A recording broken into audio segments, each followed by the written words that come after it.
Hi, fellow PolyTrippers. I hope you had a productive past week, and here's my motivational talk for this coming week.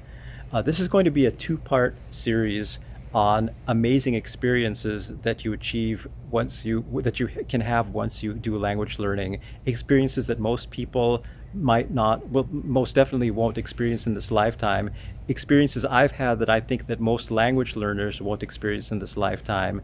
And I just want to share with you that those experiences in case you're open to them and see them as like a goal that you want to achieve for yourself personally.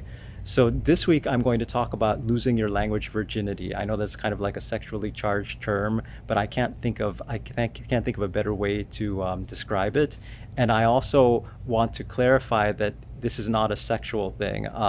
When I'm and let me explain to you what happened. There have been moments with many of the languages I learned where suddenly I feel like I've crossed some kind of threshold. I've made some kind of connection with the person I'm talking to, and I've basically it's like this moment where everything changed for me about that language.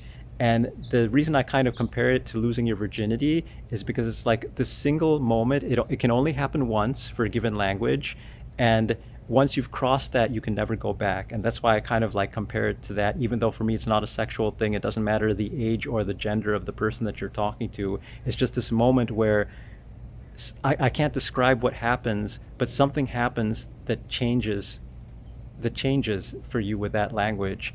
And it's been an amazing experience for me. I haven't had that in all the languages I speak. I speak 8 languages, and so far I've had those moments in French, Dutch, Spanish, German, and Italian. Where with each of those 5 languages, I can remember the exact moment that happened, the exact person that I was talking to, and I can remember that I now knew that I had crossed that barrier.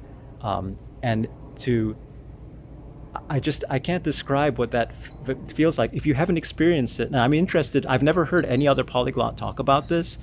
If there are polyglots watching this, I'd be interested in knowing if you've experienced this too, and if the experience relates to if it compares to mine. Basically, this moment that it's like, oh, this has happened. This moment has happened.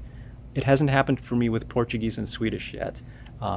I look forward to the day that that does happen. It hasn't happened with those languages yet. And if it's happened to me with English, I don't know when that's happened because it's my native language.